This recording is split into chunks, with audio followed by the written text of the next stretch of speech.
بسم الله الرحمن الرحیم. نن زموږ د قرآن پاک د ترجمې سبق نمبر 31 دی. اوله سپاره ده، اومه رکو ده او سوره بقره شروع ده او آیت نمبر 61 دی. یو شپیتم نمبر آیات دی. نن به انشاءالله موږ په دې کې په یو شپیتم نمبر آیات کې اول د قرآن پاک ترجمه کو، بیا د هغې نه پس مختصر تفسیر کو. اعوذ بالله من الشیطان الرجیم. بسم الله الرحمن الرحیم. وإذ قلتم يا موسى لن نصبر على طعام واحد فادع لنا ربك يخرج لنا مما تنبت الأرض من بقلها وقثائها وفومها وعدسها وبصلها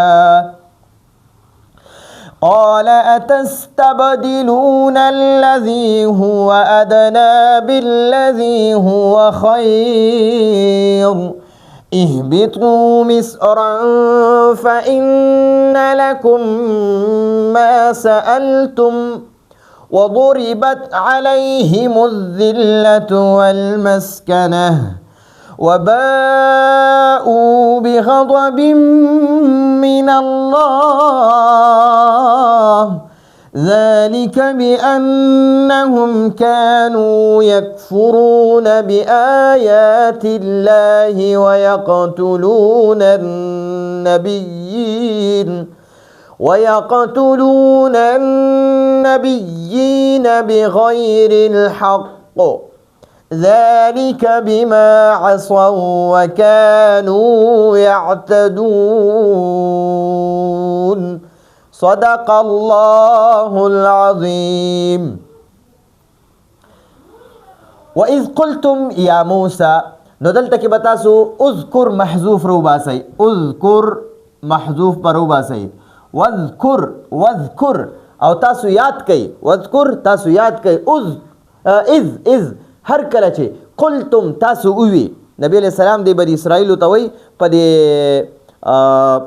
مدینه منوره کې وی اذ قلتم، وی تاسو هغه وخت یاد کې کله چې تاسو وی، نو تاسو نه مراد مدینه منوره کې چې کوم يهوديانو هغه ته خبره کوي، خو مراد ته آبا او اجداد دی، یعنی چې تاسو پلاراو نکونو وی وإذ قلتم ستاسو پلارانو نیکونو د موسی علیہ السلام په زمانہ کې چې کوم يهوديانو هغه وی وإذ قلتم، او هر کله چې قلتم تاسو وی، دا قلتم د فعل ماضی جمع مذکر حاضر صيغه ده، فعل ماضی جمع مذکر حاضر. قلتم معنا تاسو وی، وإذ او هر کله چې قلتم تاسو وی یا موسی، اے موسی علیہ السلام، اے موسی علیہ السلام، لن نصبر دا د فعل مضارع د جمع متکلم صيغه ده. نصبر معنا را مونږ صبر کو یا به وکو، خو چې د دې نصبرونه مخکې لن ولګي نو د اخیری حرف لا نصب ورکی، او دا لن معنا ده هرگز نه، بالکل نه. لن نصبر معنا مونږ صبر کو، لن نصبر معنا مونږ هرگز صبر نه کو، مونږ بالکل صبر نه کو، على طعام واحد. طعام واحد معنا دا یعنی المن والسلوى، چې مونږ په من او سلوا، دا من ځان له او طعامو او سلوا ځان له او طعامو، خو دلته کې قرآن کې مراد دا علی طعام واحد نه مراد دا دوانه سیزونه چې یو ځای مخې ته پراته نو خلک وایي لکه یاره زه روټۍ خورم، نو صرف روټۍ خو نه خوري که نه، په طبخي چې پخه شوي مونږ روټۍ هغې ته وایو، خو چې سړی وایي چې یاره زه روټۍ خورم، نو په دې روټۍ کې دته سالن هم پروتي، دته سلات هم پراته وي، دته قسمه قسم سو قسمه خوراکونه دته پراته وي، خو دا هغه وخت کې وایي یاره وایي زه روټۍ خورم، یاره ما د غرمې روټۍ خوړه یا ما د ماسخوتن روټۍ خوړه، نو یو روټۍ خو صرف نه خوړلې که نه، هغې سره نور سالنې وغیره قسمه قسم سبزیانې خوړلي، هغې سره نور قسمونه د سلات وغیره خوړلي، قسمونه ډېري، خو په عام معاشرې کې چې دی خلک وایي یاره ما روټۍ وخوړه. ٹھیک شو؟ نو دقه شانتې دلته د طعام واحد نه مراد من او سلوا دي، چې دا من او سلوا دواړه یې وخوړل، د دوی به دا خوړل، من به خوړه او سلوا به خوړه. سلوا مړزانو وغیره ته وایي، د مړزانو په شانتې یو قسمه مرغۍ د کمترې نه ورکوټې وي، او د مرغۍ چې ده د دې نه به لږ غټو، نو د دې دواړو په منځ کې چې دی دا مړز دغه راځي. نو قرآن کې الله سبحانه وتعالی فرمای وای دا د بنی اسرائیل موسی علیه السلام ته وی وای لن نصبر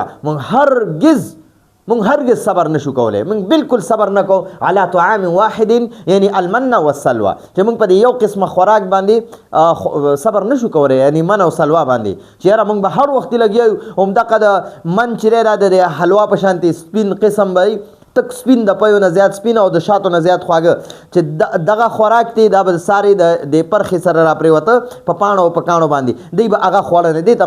من وای لکه نن سبا چې آیس کریم څنګه دی دغه شانتي او سلوا چې دا مړزانو ته وای نو دی له الله پاک دومره ډیر په لکاو مړزان راولېږل به دی به صرف نانیول او هغه به سره کول او خوړل به دا دوه کارونه به دی کول او د اوبو دپاره چې دی کله بیا موسی علیه السلام ته وایي فدع لنا ربک د خپل رب نه موږ دپاره اوبه وغواړه وایي د استسقا موسی لقومه د قوم د موسی علیه السلام د خپل قوم دپاره بیا د اوبو سوال وکړو الله پاک ورته وفرمیل اضرب بعصاک الحجر په دې کاڼي باندې خپله کونټۍ ووهه او د دې کاڼي نه بیا 12 چینې جاری شوې نو الله پاک ورته فرمایل وایي من رزق الله دا د الله رزق دی خورئ دا د الله رزق دی دا من او سلوا او بیا چې دا سلوا بټیران چې دي مړزان دا ډېر زیات ګرم سیز دی نو دغه پس انسان ته د تنده لګي نو الله پاک ورته وفرمایل چې اوس دغه خپلې چینو نه اوبه څکئ چې موسی علیه السلام کم په کاڼي باندې دا امسا والې ده او دې نه دا اوبه راوتې دي چینه چشمه ترې راوتې ده د دغې نه اوس اوبه څکئ نو دا وایي هذا من رزق الله دا د الله رزق دی دا تاسو له الله رزق درکړی دغه باندې نو دی بیا موسی علیه السلام ته وفرمایل چې موږ په دغه یو قسمه رزق چې الله کوم راکړی دی من او سلوا او اوبه موږ نن نصبر علی طعام واحد په دې موږ د الله هېڅ کلم صبر نشو کولی موږ دپاره نور څه انتظام وکړه نو دلته وایي اوس موسی علیه السلام ته وایي ادعو معنا ده تر وغواړه ته دعا وکړه دا ادعو د امر صیغه ده نو بیا فا ورسره میلاو شوه نو بیا وایي فدعو ته دعا وکړه لنا زموږ دپاره لنا د لام جاره سره د نون ضمیر ولګېدو د نون الفنا معنا ده زمونږه او د لام جاره معنا ده دپاره نو زمونږ دپاره فدعو ته دعا وکړه لنا زمونږ دپاره ربک د خپل رب نه موسی علیه السلام ته وی وایي ربک د خپل رب نه وغواړه ربنا یې ونه وي چې زمونږ رب نه وغواړه ځکه دی وی چې یاره بس ته پوه شه او ستا رب پوه شه موسی علیه السلام ته به د بني اسرائیلو دقه وي دی الله جل جلاله خپل رب نه ګڼلو دی خو به د هغه سخي عبادت کولو ګره بیا موسی علیه السلام په زور زبردستۍ په د هغې باندې قتل کړل هغه کسانو ته وي خپل خلک قتل کوي فقتلوا انفسکم تاسو خپلوان قتل کوي چې چا د سخي عبادت کړی دی نو دی به هغه خلک به قتل کوي چې چا د سخي عبادت نه دی کړی نو د چا پکې زامنو د چا پکې پلارانو د چا پکې رونو د چا پکې ماماګانو د چا پکې ترونو د چا پکې ورېرونو د چا پکې خوریانو نو دغه خلک بیا د کمو خلکو چې عبادت نو کړي دی را پاسېدل او چې د سخي عبادت چا کړی هغه قتل کړه نو دغلته کې ورته بیا د نورو بني اسرائیلو باندې بیا موسی علیه السلام ته وایي چې ته د خپل رب نه موږ دپاره وغواړه چې موږ له د ځمکې نه کم فصلونه راخیږي موږ لپاره د هغې انتظام وکړي موږ دله صرف په من او سلوا او په دغې اوبو صبر نشو کولی نو موسی علیه السلام ته وایي چې ته د خپل رب نه وغواړه داسې ونه وي چې زموږ د ټولو د رب نه وغواړه هغې الله پاک خپل رب ګڼلو نه موسی علیه السلام به پې زور زبردستي هم کوله خو بیا به نو دلته کې اوس وایي فدعو ته دعا وکړه دا بني اسرائیل چې دي یهودیان دی موسی علیه السلام ته وایي فدعو ای موسی علیه السلام ته دعا وکړه لنا زموږ دپاره زموږ د دې ټولو یهودیانو دپاره ربک د خپل رب نه یخرج چې هغه پیدا کي هغه راوباسي یخرج کې هو ضمیر هغه الله سبحانه وتعالی ته راجع دی چې الله راوباسي لنا زموږ دپاره مما دا اصل دا مما چې دی که نه دا په اصل کې دی من او ما دی من معنا ده نه او ما معنا ده هغه سیزونه دا ما موصوله دی نو مما کم سیزونه چې دا بني اسرائیل اوس موسی علیه السلام ته وایي ای موسی علیه السلام فدعو ته دعا وکړه لنا زموږ دپاره ربک د خپل رب نه یخرج چې الله پیدا کړي الله راوباسي لنا زموږ دپاره مما کم سیزونه چې تنبتو معنا روباسي یا راټوکي یا را زرغوني د ځمکه کې چې فصل وکړي او هغه فصل بیا را زرغون شي نو هغې ته تنبتو وایي تنبتو او دا تنبتو دا د جمع دا د واحد مؤنث غایب صیغه ده او دا د ارض چې دا مؤنث دی نو ځکه ورله دا تنبتو مؤنث راغی تنبت الارض چې ځمکې را زرغونی ځمکې نه را ټوکېږي ٹھیک شو نو ځمکې را ټوکوي یا ځمکې را زرغونی مما کم څیزونه چې تنبت الارض ځمکه را ټوکوي موسی علیه السلام ته د خپل رب نه زمونږ دپاره د ځمکې نه چې کم څیزونه راوځي کم څیزونه چې د ځمکې نه را پیدا کېږي نو هغه زمونږ دپاره د خپل رب نه دعا وغواړه چې الله پاک مونږ له هغه څیزونه راکړي په دې من او سلوا درله نور صبر نشو کولی نو بیا ورته اوس ورته د هغې بیان کوي چې دا بني اسرائیل لا یهودیان موسی علیه السلام ته وایي چې کم څیزونه مونږ غواړو من بقلها دا بقل سره چې کم ها ضمیر دی د قصا سره چې کم ها ضمیر دی فوم سره ها ضمیر عدس سره ها ضمیر بسول سره ها ضمیر دا ها ضمیرونه دا ټول د ارض ته راجع دي یعنی چې د دې ځمکې ساګ یا سبزي نو بقل خضروات ته وایي هر قسمه سبزی ته وایي دلته ته مونږه بعض مفسرین وایي چې دا ساک ته وایي او بعض وایي چې یار دا هر قسمه خضروات ته وایي هر قسمه سبزی ته وایي نو بقل په اصل کې عربی ته هر عربی کې هر هغه بوټي ته وایي چې د هغه تنه نه وي تنه چې تنه نه وي او په ځمکه خورېږي لکه اوس بادرنګ شو دغه شانتې تورۍ شوله نور داسې کدوان شو وغیره ټنډې شولې نو دا چې د کم بوټي تنه نه وي که نه تنه او لکه اوس بینډۍ ده نو د دې تنه ده ٹھیک شوه دغه شانتې دا کم بانجان چې دي د دغې عموم تنه ده نو بعضې سبزیانو تنه وي تنه اوس تورۍ دي د دې تنه نشته کدوانو تنه نشته د دې کم د نور څومره قسمه سبزي هغه ده چې د هغې تنې نه وي تنې نو هغې ته په عربۍ کې بقل وایي بقل نو دا یهود وایي دا یهود موسی علیه السلام ته وایي چې موسی علیه السلام په یو قسمه خوراک درله صبر نه کوو مونږ له د خپل رب نه هغه څیزونه وغواړه چې کومه ځمکې نه راخیږي نو بیا ورته وایي لکه بقلها د دې ځمکې نه راختو والا ساګ یا سبزیانې وقصائها قصه چې دی که نه قصه دا د قصاءتن جمع ده قصاءتن بادرنګ ته وایي یو بادرنګ ته وایي او قصائها ډېر بادرنګ د دې ځمکې بادرنګ قصائها او د دې واحد راځي دا قصاء جمع ده د دې واحد راځي قصاءتن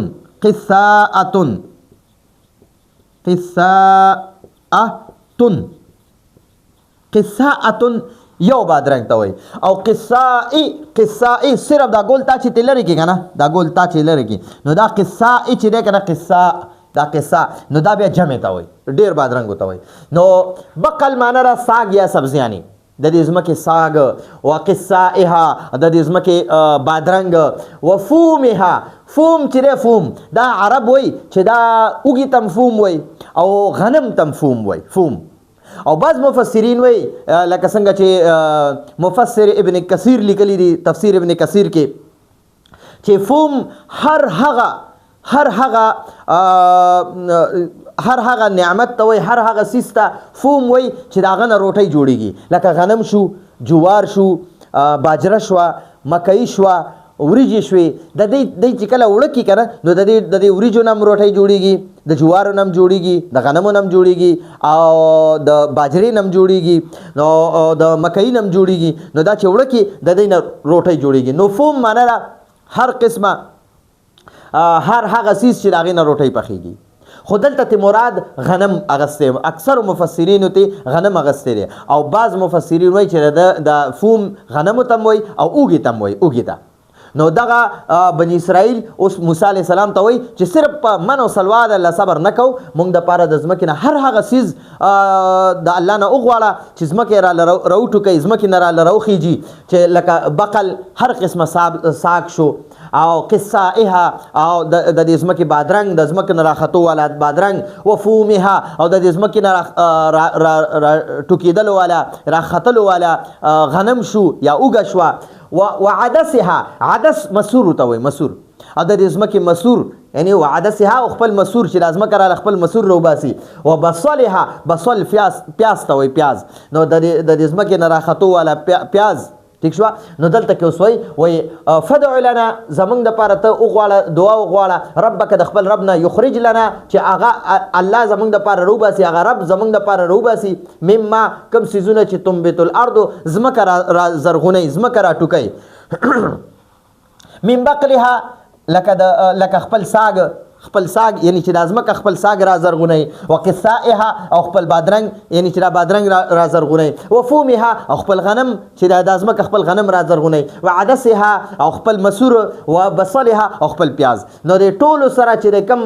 بقل سره قصا سره فوم سره عدس سره بصل سره کم دا هغانې لګېدلي ما پې دا ټکونه کړي د دې ټولو مراد دا ځمکه ده ارض ځمکې ته وایي نو قال موسی علیہ السلام ورته فرمایل قال کې هو ضمیر موسی علیہ السلام ته راجع دی چې موسی علیہ السلام فرمایل ما دا ورکوټه لیکلم دی موسی علیہ السلام او فرمایل اتستبدلون دا حمزه چې دا د سوال د پاره دی مونږ وایو یاره اتذهبون الى المسجد آیا تاسو جمعه ته تللی وای زه وړونه تاسو کوم یا د الک نه تاسو کوم اتذهبوا الى المسجد آیا ته جمعه ته تللی وای یا اتذهبوا الى المدرسه آیا ته جمعه ته تللی وای نو دا آیا لفظ مونږ په پښتو کې وایو کنه د سوال د پاره استعمالو نو په عربی کې دا حمزه استعمالیږي اتستبدلون آیا تاسو بدلول غواړئ موسی علیہ السلام اوس د بنی اسرائیل ته وایي چې الله تاسو لمن او سلوا او د کانینا چشمه دا نعمت د لږ من رزق الله د الله رزق دی الله د خپل دا رزق درکې نو تاسو دونه بې وقوف او کمقل او یعنی بې ضمیره خلک چې تاسو د الله رزق چې دی که نه هغه من رزق الله چې ورته وي یعنی من او سلوا او د کاني نه وتو والا اوبه د تاسو اوس دا په یو ادنا څیز باندې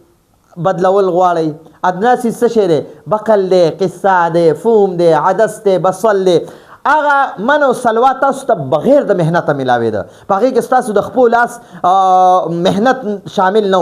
اوس که ته ساګ غواړې ته به هغې دپاره خامخا ځمکه ګوټ کې هغې دپاره به تخم راوړې اب پکې شیندې بیا به ته هغې له اوبه ورکې هغې سره به خواري محنت کې چې لږ راغټ شي هغې نه به ګنده بوټي وباسي نو دغه خواري او محنت غواړي نو الله پاک دا موسی علیه السلام د بني اسرائیلو ته وایي چې ظالمانو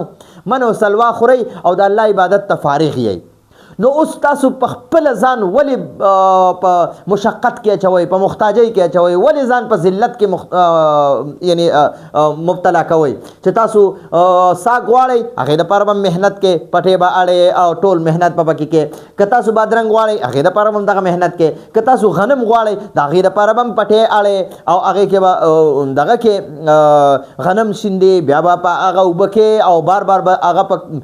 15 میاشتو کې به هغه رسیږي بیا به هغې ته لو کې بیا به ته هغې دپاره تریشل راولي او هغه تریشل به کېږي او دا دوړې به پاسېږي او دا غنم به ته سنبالې او بیا به هغه غنم کور کې صفایي کې بیا به هغه دغه ته وړې دا مشین ته به وړې بیا به د هغې اوړه راوړې اوړه به یې هغه بیا به د هغې اوړه جوړې بیا به د هغې پیړې جوړې تبخي به اچې او هغه به بیا پخېږي په اور باندې بیا به یې ته خوري خو دلته کې در لمن او سلوا الله درکوي نو تاسو ولې دونه ځان ذلیله کوئ رسوا کوئ نو الله پاک ورته وفرمایل چې موسی علیه السلام ورته وفرمایل چې که ته غنم غواړې هغې دپاره به محنت کې که ته مسور غواړې هغې دپاره به محنت کې که ته پیاز غواړې هغې دپاره به محنت کې او سخت مشقت دی د زمیندارانو نه تپوسو کې ستاسو دا زمینداري څنګه ده ابه تاسو ته پخپله ووایي نو موسی علیه السلام ورته وفرمایل اتستبدلون آیا تاسو بدلول غواړئ آیا تاسو اخیستل غواړئ تاسو بدلول غواړئ الذي هغه شیز هو ادنا چې هغه یو ادنا دی یو بیکاره دی الادنا یعنی الاخص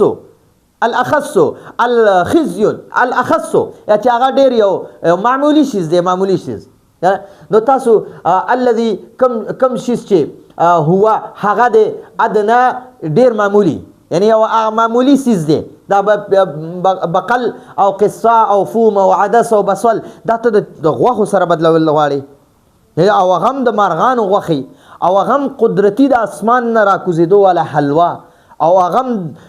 د پیو نه سپینه او د شاتو نه خوږه نو تاسو هغه بدلول غواړئ هغه په دې ادنا یعنی هغه چې کوم مسور او دال او د ادنا سیزونو باندې تاسو قیمتي سیز بالذي د هغه سیز په بدله کې یعنی د هغه من او سلوا په بدله کې بدلول غواړي هو خیر چې هغه ډیر بهتر دی ډیر غوره دی یعنی د دې دالونه او مسورونه او د دې غنمونه او د پیازونه او د بادرنګونه او د ساګونه تاسو هغه قیمتي او بهترین سیز هغه رد کوي او دا سیزونه پکې غواړي او په دې کې مشقت هم نه او هغه ته بغیر مشقت هم ملاويږي نو موسی عليه السلام ورته فرمایل قال موسی عليه السلام فرمایل اتستبدلون آیا تاسو بدلول غواړي الذي کم شیز چې ادنا هو ادنا هغه ډیر ادنا دی معمولی شیز بدلول غواړي بالذي د هغه قیمتي سیز په بدله کې د هغه من او سلوا په بدله کې هو خیر چې هغه ډیر بهتر دی یو خو خیر والا ذکر بهتر او غوره ذکر چې من الله یعنی من رزق الله د الله رزق ورته ویلې دی هغه ته د الله رزق ویلې په د دینه مخکې آیات کې به تاسو اورېدلی وای د استسقى موسی لقومه فقلنا اضرب بعصاك الحجر فانفجرت من 12 عينا قد علم كل اناس مشربهم کلو واشربوا من رزق الله کلو دا منو سلوا خوري واشربوا او دا د کانی نه دا روتون کی چینونه چشمونه وبس کوي من رزق الله دا د الله رزق دی هغه ته د الله رزق وي او دا قصه بقل قصه فوم عدس بصل دې ته نه دی ویلې دام د الله رزق ته خو الته کې هغه ته اشاره دی لپاره ده چې مفسرین وایي دي کې نقطه دا ده چې دا من او سلوا دې دغه ته کې ځکه وي چې را کلو دا من او سلوا خوري وشربو او دا د کانی نه د چشمه والا تازه وبس کوي او من رزق الله دا د الله رزق ته دې لپاره ځکه اشاره وکړه چې دا ډایرکټ د اسمان نه الله را لېږل برای راست الله پاک را لېږل په دې کې د بل شیز دخل نه بقل کې قصه کې فوم کې عدس کې بسول کې پدې کې د نور شیزونو دخل دی د ځمکې دخل پکې دی د اوبو دخل پکې دی د زمیدار د مهنت دخل پکې دی هغه مهنت پکې شامل دی او دا بس دا چې کوم دغه دی من او سلواري په هغه بهترین او غوره او د الله رزق ته براه راست د الله را لېږي د بل سیز مهنت پکې نه دی صرف ستاسو دومره مهنت دی چې ځان له پلاس راغونډې او خولې ته راوړي او یا دغه شان د مارغه رانیسي او پخې په اور باندې او هغه سور کړی خوري دغه دی نو دغه ته ځکه من رزق الله چې هغې کې بل د بل شیز دخل نشته او بقل قصه فوم عدس بصل په دې کې دخل شته مهنت دی الله یې راخېجوي د ځمکې نه خو مهنت خو به زمیدار کوي که نه نو موسی علیه السلام ورته وفرمایل چې کم بې وقوف خلک یې یهودیانو تاسو څومره بې وقوف خلک یې چې یو قیمتي سیز چې دی که نه قیمتي سیز من او سلوا دا تاسو د یو ادنا سیز په بدله کې بدلول غواړئ نو اوس ورته بیا موسی علیه السلام فرمایي الله پاک بیا ورته وفرمایل وایي اهبطو اوس تاسو لاړ شئ موسی علیه السلام ته وفرمایل چې دې خلکو ته ووایي چې اهبطو تاسو لاړ شئ دا اهبطو چې دی دا د امر صیغه ده امر ټیک شوه امر حاضر او جمع مذکر ده ها جمع مذکر ده او تستبدلون استبدل یستبدلو دا د باب استفعال صيغه ده د جمع مذکر حاضر تستبدلون معنا تاسو بدلول غواړئ په باب استفعال کې د یو سیز طلب کول یو سیز غوښتل وي غوښتنه وي پکې نو تستبدلون معنا تاسو بدلول غواړئ او اهبطو دا د امر صيغه ده اهبطو معنا تاسو لاړ شئ اهبطو یعنی انزلو تاسو کوشئ یا انزلو تاسو کوشئ ښکته کوشئ یعنی مطلب دا دی چې تاسو لاړ شئ یا مصرن یو ښار ته من الامصار د ښارونو نه یو ښار ته لاړ شئ یو ښاریې ته لاړ شئ مصرن کې دلته دا تنوین نه پته لګي چې دا هغه مصر ملک نه یادوي مصر په عربی کې هر یو ښاریې ته مصر وایي هر یو ښاریې ته لکه اوس پېښور دی دا ځان له یو مصر دی او مردان ځان له یو مصر دی چارسده ځان له یو مصر دی دغه شان اسلام آباد ځان له یو مصر دی لاهور ځان له یو مصر دی هر یو ښاریې ته په عربی کې مصر وایي مصر ٹھیک شو نو دلته کې ته الله پاک ورته فرمایل اهبطو تاسو لاړ شئ مصرن یو ښار ته من الامصار د ښارونو نه یو ښار ته لاړ شئ یو کلي یو ښاریو نه یو علاقې ته لاړ شئ یو کلي ته لاړ شئ او ښار ته لاړ شئ فإن نو یقینا هلته به وي لکم ستاسو دپاره ما کم څه چې سألتم تاسو غواړئ د کوم څه چې تاسو سوال کوئ هغه به تاسو ته په یو خاریه کې ملاویږي هلته کې لاړ شئ د دغه میدان تیه نه او میدان تیه نه چې تاسو یو خاریې ته لاړ شئ نو مراد دی اریحه خاریه ده اریحه کلی دی قریه ده قریه هلته کې لاړ شئ په هغه دروازه ورننوځئ او عمالقه سره جهاد وکئ او هلته کې بیا تاسو لاړ شئ او تاسو کله هغې نه ازادي حاصله کئ هلته بیا کوئ خپل دا من او سلوا پې الله پاک بیا بنده کړه وضربت او ووخلی شو یا واچولی شو علیهم په هغوی باندې ضربت دا د فعل مضارع مجهول صيغه ده د فعل ماضی مجهول صيغه ده ووخلی شو علیهم هغوی باندې الذلت والمسکنه او محتاجی دا یهودیان نه دي محتاجی نه مراد فقر دی غریبی ده غریبی الله پاک په دې باندې د ذلت او د غریبۍ ټاپه وخله مهر پیوالو چې دوی به تر قیامت پورې غریبانان وي او دوی به تر قیامت پورې ذلیل وي اوس هم تاسو وینئ چې دا اسرائیل څومره ذلیل خلک دی هر ځای کې د خلکو ته نقصان رسولو والا دي او دوی به ډېر زیات مالدار وي په دنیا کې دې وخت کې د ټولو نه مالدار ترین قوم دغه یهودیان دي خو زړونه به غریبانان وي فقر نه به ډک وي مسکنت په الله مسلط کړی دی او دوی به همیشه به دی ذلیله قوم چې دی که نه دا به همیشه محتاج وي او دوی به په ټول زندګۍ کې الله خپل ملک دی له نه ورکوي نو څنګه چې د هټلر په زمانه کې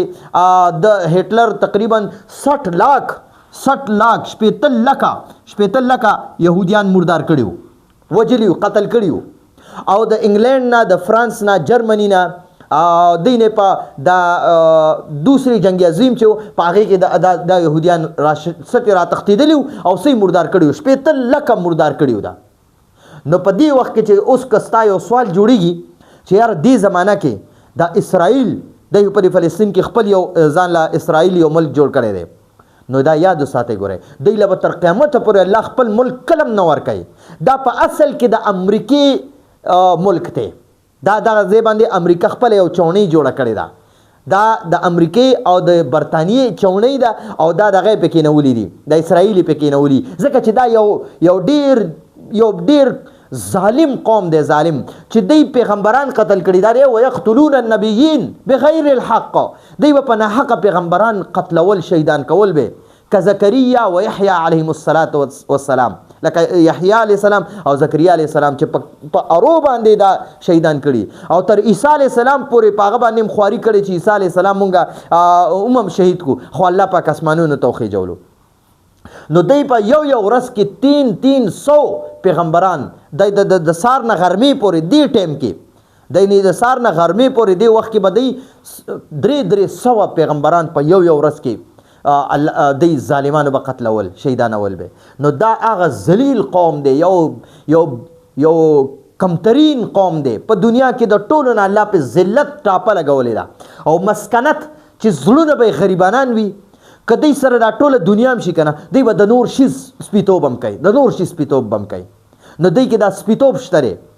نو یاد وساتئ ګورئ دا هغه ظالم ذلیل او ظالم قوم دی که نه چې دوی په پیغمبرانو باندې سرپه نه ده کړې نو د فلسطین په خلکو به څه سرپه وکړي دې وخت کې په ایران باندې یا داسې نور د دنیا مسلمانانو ملکونو باندې به څه دوی سرپه وکړي څه به په دوی باندې رحم وکړي چې دوی په خپلو پیغمبرانو باندې چې هغه وخت کې چې کم پیغمبران به د دوی مشرانو په هغې رحم نه دی کړی رسول الله صلی الله علیه وسلم باندې خواري محنت کړی چې دا مونږ څو ځلې ورله پروګرام جوړ کړی چې یاره دا مونږ شهید کو خو بیا چې کله نبی علیه الصلاة والسلام مکه مکرمه فتح کړه او بیا دوی واپس مدینې منورې ته تشریف راوړو نبی علیه السلام نو بیا یو یهودنې ښځې ورله روټۍ پروګرام کړی او د ډېر خوشحالۍ باندې ورغلې وه ورته دا ووی نبی علیه السلام ته چې کیدای شي زه درته څه خوشخبري واورم مطلب یې دا کیدای شي چې زه ایمان راوړم نو دې چیلۍ حلاله کړه په هغې کې اور د هغې په دا پتون نه دی په دغې کې ورته زخر اچولی و او چې کله بیا دا نبي علیه السلام روټۍ خوړه چې څنګه خولې ته رانږدې کړه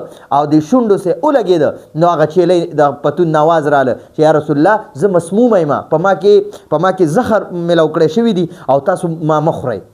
خو بیا هم د نبی علیه السلام شونډو مبارک سره لګېدلې وه نو د هغې نه پس بیا نبی علیه السلام چې دا 63 سال عمر کې د دنیا نه رخصت شوی و که نه نو دا د هغې زهر او اثر د هغې نه شهید شوی دی. نو دا یاد وساتئ چې زمونږ په رسول الله صلی الله علیه وسلم باندې دی سرپه نه ده کړې. نو دا په دې زمانه کې اسرائیل په یو وخت کې په چا باندې دی سرپه نشي کولی، نه کوي، دا ظالمان نشي کولی. د دې زړونو کې رحم شته دی نه، هغه په دې الله ذلت او غریبي محتاجي مسلط کړې ده. د زړه غریبانان دي دی او یو قسمه پلیت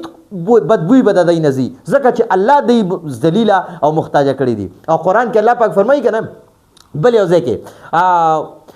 وضربت علیهم الذلة اینما ثقفوا اینما ثقفوا، دی چې چرته کې موسیږي په دی باندې الله د ذلت ټاپه لګولې ده. خو بیا مخکې ویلي بحبل من الله الا بحبل من الله وحبل من الناس، یعنی دی به همیشه ذلیل وي خو کم خلق چې الله بچ کوي. نو ګورئ که د دشمن هم وي که نه او د هغې ښځې هم وي، نو مسلمانانو ته حکم دی چې د دشمن ښځې به نه قتلوئ، د دشمن ماشوم به نه قتلوئ، د دشمن بوډا به نه قتلوئ، د دشمن مریض به نه قتلوئ. او دغه الله حکم کړی دی چې دا به تاسو نه قتلوئ. نو هغې ته حبل من الله وایي چې دا الله پاک طرف نه دی باندې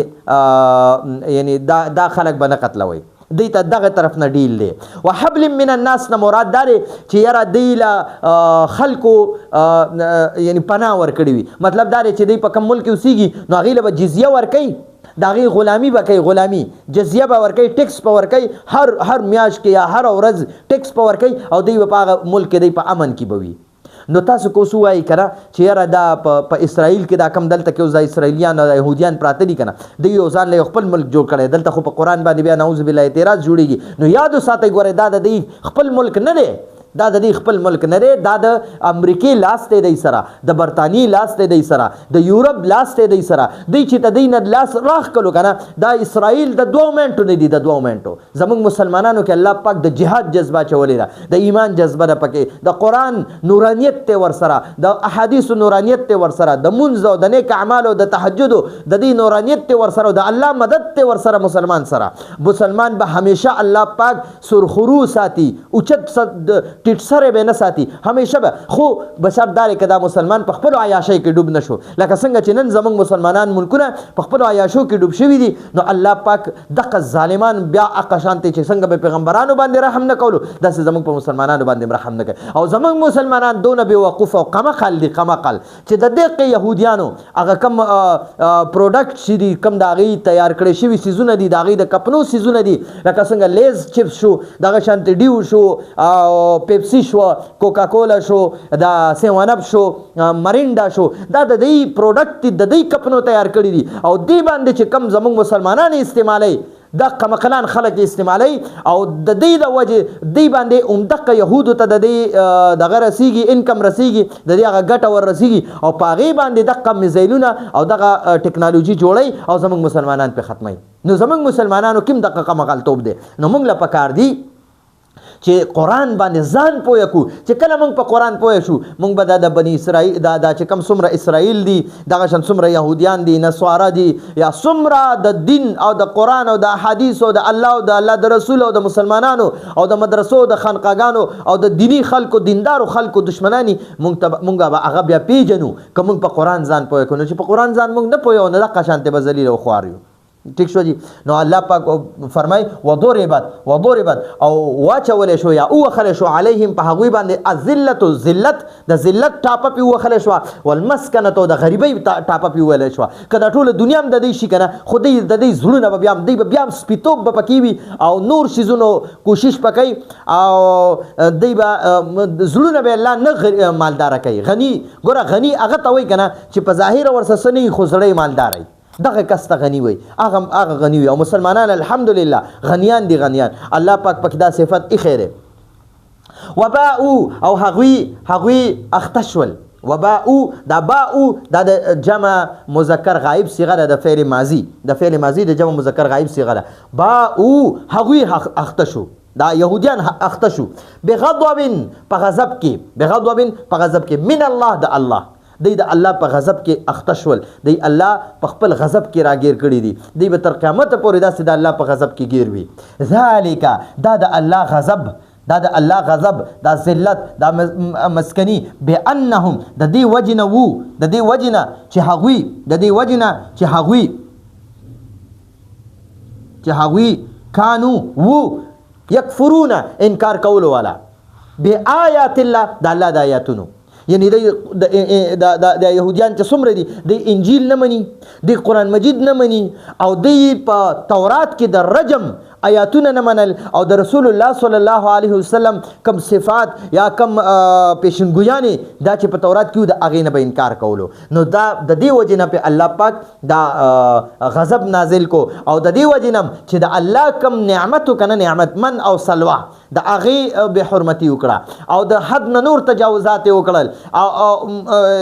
موسی علیه السلام ته وایي فذهب انت وربک، تو او ستا رب دې لاړ شئ فقاتله او دغه عمالقه سره د جهاد وکړي. انها هنا قاعدون، مونږ به دې ځای کې به وادي سینا کې ناست یو یا به میدان تیه کې ناست یو، مونږ به دلته ناست یو، ته ځه او ته خپل رب دې ځه او هغه طاقتوره عمالقه سره جهاد کوه. نو دغه هم دوی نافرماني وکړه. بله نافرماني څه وه چې دوی د سخي عبادت وکړو، چې موسی علیه السلام کوه طور ته لاړو نو دوی هلته کې بیا په میدان تیه کې ځان له سامري ولا سخی جوړ کړو او د هغې عبادت یې شروع کړو. هغه ته به یې سجدې کولې، د هغه نه به سوالونه کول، د هغه نه به خپل مرادونه پوره کول، خواهشات به د هغه نه غوښتل. نو دلته کې ورته وایي وباءو، او هغوی دا یهودیان اخته شول، هغوی اخته شو بغضب په غضب کې من الله د الله جل جلاله. ذالک دا غضب بانهم د دې وجې نه په هغوی باندې و کانو چې وو یکفرونه انکار کولو والا دی انکار کولو. یکفرونه دا د فعل مضارع د جمع مذکر غایب صیغه چې هغوی به انکار کولو بآیت الله د الله د آیاتونو. د کم آیاتونو چې هغه کم ما تاسو ته وي تورات به هم نه منلو، او دام د الله د نښو نه یو نښه د الله یو کتاب دی، قرآن مجید منکر دي. دې وخت کې څونه یهودیان چې قرآن نه مني، د رسول الله صلی الله علیه وسلم څومره صفات او څومره خبرې چې د نبی علیه السلام په تورات کې وي د هغې انکار کولو، او د رجم آیاتونه چې څومره په تورات کې هغه به یې نه منل. ويقتلون، او دا غضب په د بل څه د وجې نه و، د دریو خبرو د وجې نه په دې باندې غضب و. ذلک بانهم کانوا یکفرون بآیات الله، دوی به د الله د آیاتونو نه انکار کولو، د دې وجې نه د الله غضب په هغې باندې مسلط شو. ویقتلون، او هغوی به قتلول النبیین، نبیان د الله پیغمبران به قتلول. ويقتلون النبیین کزکریا و یحیی علیهم السلام، لکه زکریا علیه السلام او یحیی علیه السلام چې دوی په ارو باندې داسې سیرلی وو او په ارو باندې شهیدان کړي، یعنې د سر باندې لاره کېښوده د زکریا علیه السلام، او داسې ریبلو تر داسې تر په بالکل بدن یې ولا په منځ باندې نیم کړی، داسې شهیدان کړي په بې دردۍ سره، په بې رحمۍ سره. ویقتلون، دا یقتلون دا د فعل مضارع د جمع مذکر غایب صیغه ده، په دې کې چې کم ضمیر دی هغه دغه یهودیانو ته راجع دی چې دې یهودیانو به قتلول النبیین، نبیان د نبی جمع النبیین راځي، نبیین انبیا هم راځي او نبیون هم راځي. دا نبیون چې کله حالت نسبی ته شي نو نبیین راځي. ويقتلون، او د یهودیانو به قتلول النبیین، نبیان انبیا علیه السلام به وجل بغیر الحق، په ناحقه باندې، یعنی په ناحقه باندې به وجل. ګناه نه خو پیغمبران پاک وي. د حق قتل درې قسمه دی. حق قتل یعنی یو کس چې د اسلام نه مرتد شي کنه او بل مذهب اختیار کی، نو په شریعت کې د هغه قتل کول حق دی، هغه قتلول په حق دی. دویمه هغه انسان چې هغه بدکاری وکړي او شادي شوده وي، دواړه ښځه او سړی دواړه واده شوي، نو الله پاک حکم دی چې هغه به تاسو رجم کوي. او دریم چې کله یو کس بل کس قتل کی، نو اوس د دغه کس نه قصاص اخیستل، دا قتلول اوس دا حق دی. نو درې قسمه قتل هغه حق دی. یو د قصاص قتل حق دی، دویمه د رجم حق چې کم حکم دی، یعنی کم انسان بدکاری وکړه هغه رجم شي، دغه مرګ حق دی. او دریمه چې کم دغه دی کم چې یعنی بل کس قتل کو، نو دا کس هم قتل کیږي. نو دا درې قسمه قتلونه دا حق دي. خو یاد وساتئ هغه انسان تباه و برباد شو چې کم کس هغه به قیامت پورې د هغه نسلونه به ذلیل او محتاج وي، او رسوا به وي او د الله په غضب کې به اخته وي تر قیامته پورې څومره نوسي کړوسي او پردي او کودي او دا ټول چې څومره راځي هغه ټول دغه وي جي ذلیل او رسوا به وي ذلت کې به مبتلا وي او غریبي به په الله پاک راولي کله به خکینه او د الله په غضب کې به هر وخت مبتلا وي هر قسم مرزونه به هغه خلکو کې وي چې چا دوه قسمه یا پیغمبر راپاسېدو دغه خلک قتل کړه چې پیغمبر په چا غزار وکړو کنه او کم کس قتل کو نو دغه کس په قیامت پر ورځ الله نه بخي او تر قیامت پورې به دغه نسلونه تباہ برباد وي یا دغه کس راپاسېدو پیغمبر شهید کو نو دغه کس په الله تر قیامت پورې ذلیل محتاج او په خپل غضب کې ساتي لکه څنګه چې يهوديان دي چې د پیغمبران شهیدان کړل پیغمبران شهیدان کړه او پیغمبر څوک شهید مردار کړي دي لکه څنګه چې په ابو جهل باندې نبی علیہ السلام غزار کو او په دې مړی باندې نری غونته کې کر خراله او الله پاک مردار کو الله پاک هغه مردار کو نو تر قیامت پورې داغه نسل الله ډول نه چلولو او چې څومره داغه نسلونه ټول به قیامت پورې هغه ذلیل او رسوا او د الله په غضب کې بوي نو کم کس چې پیغمبر قتل کو یعنی پیغمبر را پاسېدو او هغه کس قتل کو نو دغه کس خاندان تر قیامت پورې ذلیل او رسوا او د الله په غضب کې او یا دا کس را پاسېدو او پیغمبر شهید کو نو دا کس په همیشه د قیامت پورې په ذلت په محتاجۍ او د الله په غضب کې بوي نو دلته کې وای ذالک دا د الله غضب بانهم په دې خلکو باندې د دې وجنو کانوا یکفرون بیاات الله چې دوی به د الله د آیاتونو نه انکار کولو ويقتلون النبیین او نبیان به شهیدان کول ويقتلون او هغوی به قتلول د يهوديانو به قتلول نبیین انبیاء علیه الصلاۃ والسلام بغیر الحق بنا حق باندې ذالک دا د نبیانو قتل ذالک د دې د اشاره د نبیانو د قتل ته ده شهید کولو ته ده ذالک دا به دی به د پیغمبران ځکه قتلول بما د دې وجنه چې عصوا هغوی نافرمانی وکړه د يهوديانو نافرمانی وکړه او د پیغمبران حق نه حق باندې په نه حق باندې شهیدان کړل وكانوا يعتدون او ومن او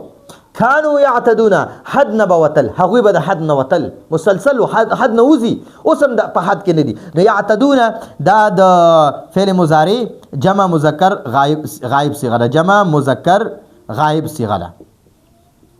نو دغه کې د کې چې کم ضمیر دی د يهوديانو ته او د عصو چې د فعل مضارع د فعل ماضي جمع مذکر غائب صيغه جمع مذکر غائب صيغه د دې معنی د هغوی به نافرمانی کوله د يهوديانو به نافرمانی کوله او د حد نه بوتل چې الله کوم حدود دی د پر مقرر کړو چې نبیانو ته سوای نه نبیانو خبره ممنئ د الله د آیاتونو د انکار نه کوي او تاسو به نور د الله په کم فرامین دي په هغه کې به تاسو ټال مټول نه کوي نو دوی لپاره حدود مقرر شوي نو دوی به هغه حدود نه اوړېدل دا حدود نه به تجاوز کولو دا غیر به وتل دا حدود نه به وتل نو دا کانوا یعتدون حد نه به زیاتېدل یا د حد نه به وتل نو د دې وجنه چې دی به آیاتونه د الله د آیاتونو نه انکار کولو ما د آیاتونو تفسیر وکړو چې آیاتونه څه شی د الله پاک د تورات نه به انکار کولو د الله کتاب نه او د قران پاک نه د الله د کلام نه به انکار کولو او د رجم آیاتونه چې په تورات کې کومو يهوديانو به دغه انکار کولو اب د مالدار لپاره به هغه بدل کړل او یا بچ د نبی علیہ الصلوۃ والسلام په شان کې کم ان صفات بیان شوی په تورات کې نو هغه هم دی بدل کړل نو دا کانوا یکفرون بیاات الله نه دغه مراد ده دا آیات د الله د آیاتونو مراد دغه آیاتونه دي ويقتلون النبیین دا غضب په د دې وجه نه چې دی پیغمبران بغیر الحق په نه حق باندې شهیدان کول او ذالک دا د پیغمبرانو قتل به بما د دې وجه نه دی کولو چې عصو هغوی نافرمانی وکړه د يهوديانو نافرمانی وکړه او پیغمبران شهیدان کړه وکانو یعتدون او دی به حد نه وتل د حد نه به تجاوز کولو چې الله کوم حد دی لپاره مقرر کړو چې رداز دې زه ته دې کار ته نه نږدې کېږي دی به هغه کولو نو د دې د وجنه الله سبحانه و تعالی په دغه کې مبتلا کړ نو نن درس خو ډېر وګت شو خدای ډېر لازمي خبره وي چې د دې زمانه سره د دې وخت سره تعلق لري د دې وجنه په دې کې دا ضروری خبره وکړي اوس د دې آیات یو ځل بیا لفظي ترجمه کو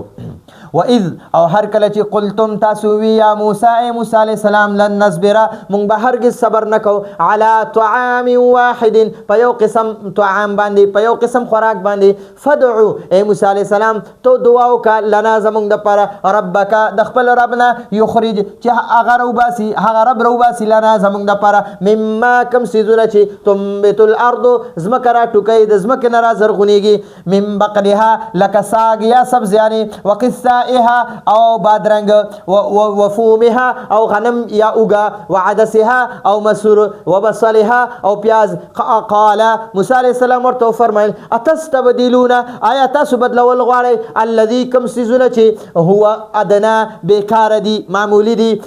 بالذي د هغه سیزونو په بدله کې یعنی د هغه من او سلوا په بدله کې هو خیرون چې ډیر غوره او ډیر بهتره دي اهبطوا تاسو لاړ شئ مصرا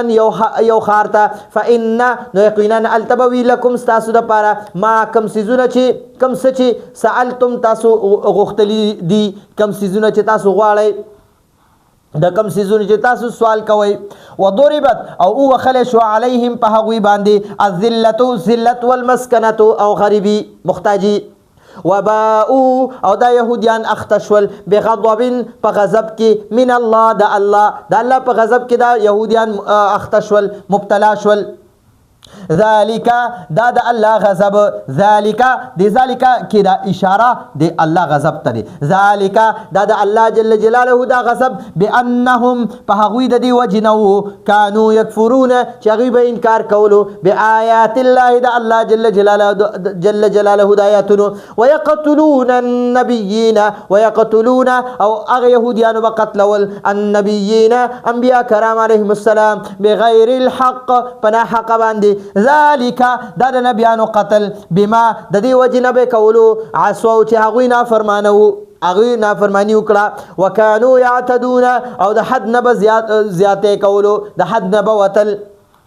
یعنی د یهودیانو دا نافرمانی وکړه چې پیغمبران یې قتل کړل ٹھیک شو یهودیانو نافرمانی وکړه هغوی کې د عصو کې چې کم ضمیر دی هغه د یهودیانو ته راجع دی چې د یهودیانو دا نافرمانی وکړه او د حد نه ووتل چې پیغمبرانو ته ورنږدې شو د قتل په اراده باندې نو